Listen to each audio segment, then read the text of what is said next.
Good morning friends. GST platform के YouTube channel में आप सभी का स्वागत है। जी हाँ फ्रेंड्स, 1 अक्टूबर 2022 से जीएसटी के अंदर दो नए चेंजेस जो काफी इंपॉर्टेंट है हर एक टैक्स पेयर्स के लिए, वो लागू होने जा रहा है। जुड़े रहिएगा इस वीडियो के एंड तक ताकि आपको भी ये दो इंपॉर्टेंट चेंजेस जो हैं वो अच्छी तरीके से समझ आ जाएं, ताकि आप इनका बेनिफिट्स जो है वो पूरी तरीके से ले लें। सबसे पहला जो चेंज है वो है इनवॉइसेस से रिलेटेड और दूसरा है इनपुट टैक्स क्रेडिट से रिलेटेड। जी हाँ फ्रेंड्स, इनवॉइस के अंदर भी 1 अक्टूबर से चेंज हो जाएगा और इनपुट टैक्स क्रेडिट में भी कुछ चीजें बदलने वाली हैं। इनवॉइसेस की बात सबसे पहले करेंगे। इनवॉइसेस में क्या बदलाव होगा?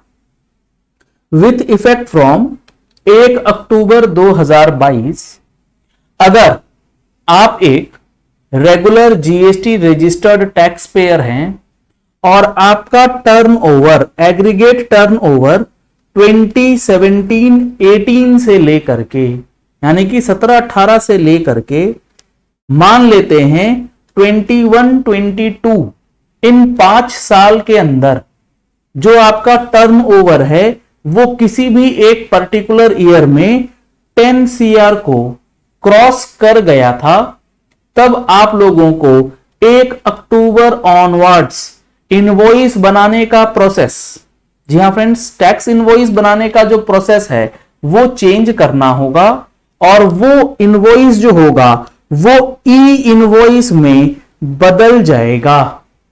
ई इनवॉइस का मतलब जो आप अभी इनवॉइस बना रहे हैं उसी इनवॉइस को आप इनवॉइस रजिस्ट्रेशन पोर्टल यानी कि IRP पे रजिस्टर करेंगे और IRN जो है उसके रिलेशन में जनरेट करेंगे, तभी वो इनवॉइस वैलिड माना जाएगा।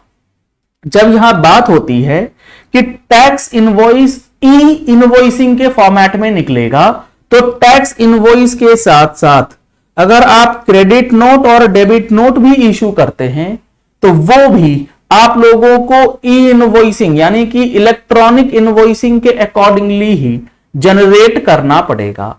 ये सारी चीजें हम लोग अपनी मंथली टैक्स मैगजीन में टाइम टू टाइम आप लोगों को प्रोवाइड करते हैं।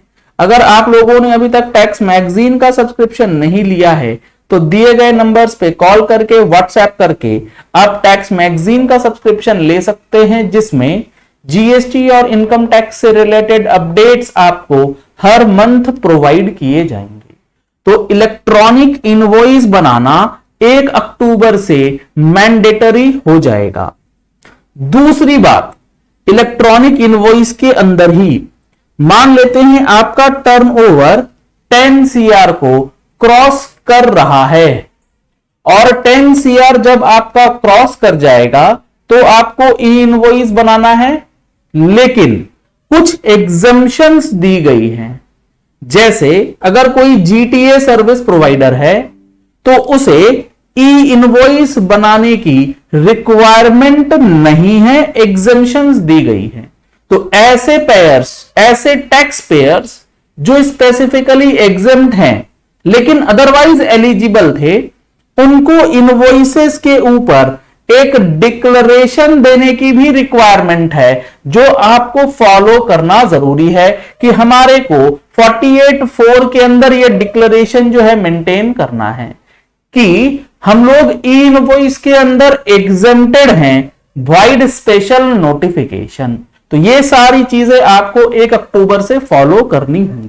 अगर आप B2B इनवॉइसेस के अलावा कोई B2C का इनवॉइस बनाते हैं तो उसके लिए आपको इलेक्ट्रॉनिक इनवॉइस देना मैंडेटरी नहीं है, वो आप नहीं देंगे तो भी चलेगा, डिक्लेरेशन आप डाल सकते हैं इनवॉइस के ऊपर। एक्सपोर्ट का इनवॉइस बनेगा, उसमें आपको मैंडेटरली डालना ही पड़ेगा ई इनवॉइस के फॉर्मेट में। तो इलेक्ट्रॉनिक इनवॉइस का जो ये नया रूप है 1 अक्टूबर से, उसके लिए टर्नओवर लिमिट जो है वो अब घटने वाली है 20 करोड़ रुपए से 10 करोड़ रुपए पे वो आ जाएगी। अब इलेक्ट्रॉनिक इनवॉइस जब आप बनाएंगे तो आपको यह भी चीज चेक करना होगा कि इलेक्ट्रॉनिक इनवॉइस बनाने के बाद अगर कोई चीज कैंसिल होती है तो ई इनवॉइस का डेटा जो आपने जनरेट किया, कैंसिल किया, अमेंड किया है, उसका एक रिकंसिलिएशन आपके पास अवेलेबल है या नहीं। अगर आप इसे रिकंसाइल नहीं करके चलेंगे तो आपकी परेशानी बढ़ सकती है। तो अगर आपको ई इनवॉइस रिकंसिलिएशन टूल की रिक्वायरमेंट है तो आप सेम नंबर पे कॉल या व्हाट्सएप करके रिकंसिलिएशन टूल जो है वो भी ले सकते हैं। तो ये हो गया सबसे पहला, इलेक्ट्रॉनिक इनवॉइस बनाना किसे है। अब आती है बात कि 1 अक्टूबर से अगर आपके ऊपर ई इनवॉइस लागू हो चुका और आप नहीं बना रहे तो क्या होगा। मैंने एक वीडियो भी आपके साथ शेयर किया था जिसमें मैंने आपको बताया था कि क्या रिपरकेशन हो सकता है अगर आप ई इनवॉइस नहीं बनाते हैं आफ्टर एलिजिबिलिटी। तो सबसे पहले आपके रिसीवर को उस इनवॉइस का इनपुट टैक्स क्रेडिट नहीं मिलेगा जो ई इनवॉइस के माध्यम से नहीं बनाया गया, क्योंकि जो इनवॉइस ई इनवॉइस से बनना था वो और किसी भी मोड में बनाया जाएगा तो ये मान लिया जाएगा कि इनवॉइस ही नहीं बना है उस सप्लाई के लिए। तो सबसे पहला इंपैक्ट आएगा रिसीवर को, क्योंकि वो बिना इनवॉइस के आईटीसी नहीं ले पाएगा। दूसरा है आपको 10,000 रुपए की पेनल्टी पर इनवॉइस पे लग जाएगी, क्योंकि आपने बिना इनवॉइस बनाए ही माल का सप्लाई जो है वो कर दिया है, ऐसा डिपार्टमेंट मान लेगा और आपके ऊपर पेनल्टी प्रोविजन जो हैं वो भी लगाए जा सकते हैं। तो ई इनवॉइस की तैयारी आप लोगों को बहुत अच्छे से करना जरूरी है। अब आते हैं दूसरे बड़े चेंज पे जो है इनपुट टैक्स क्रेडिट से रिलेटेड। जी हां फ्रेंड्स, जीएसटी लगने से पहले वैट, सेंट्रल एक्साइज और सर्विस टैक्स का जो भी इनपुट टैक्स क्रेडिट आप लोगों के द्वारा क्लेम करना छूट गया था, उसे फिर से क्लेम करने का ऑप्शन जो है 1 अक्टूबर 2022 एंड ऑनवर्ड्स ओपन किया जा रहा है 2 महीने के लिए। तो आप 1 अक्टूबर 2022 ऑनवर्ड्स अपने पुराने इनपुट टैक्स क्रेडिट को क्लेम करने के लिए उसकी तैयारी जो है वो भी स्टार्ट कर सकते हैं, क्योंकि सुप्रीम कोर्ट ने अलाउ कर दिया है कि अब अगले 4 हफ्ते के अंदर अंदर 1 अक्टूबर के बाद आपको ट्रेन 1 जो है वो ओपन करके देगा जीएसटी पोर्टल, जिसके लिए ऑलरेडी तैयारी हो चुकी है। इसके लिए एडवाइजरी भी इशू कर दी गई है। क्या क्या चीजें आपको प्रोवाइड करना है, डॉक्यूमेंट्स, एविडेंसेस, रिकॉर्ड्स, वो सारी चीजें अब आप तैयार रख सकते हैं। यहां आप देख पा रहे हैं honourable supreme court while hearing an application from GSTN has allowed extension of 4 weeks to comply with their order issued in the matter of PILCO trade, जहां accordingly GSTN would open the common portal for filing transitional credit through TRAN 1 and TRAN 2 form with effect from 1st October 2022।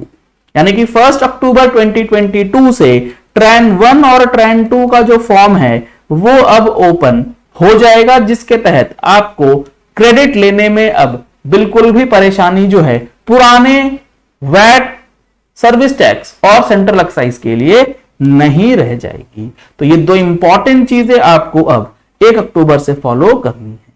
चलिए इस video को यही and करते हैं। आशा करते हैं आपको ये पॉइंट क्लियर हो गया होगा कि 1 अक्टूबर से जो चीजें बदलने वाली हैं इसका इंपैक्ट आपके ऊपर किस तरीके से पड़ेगा।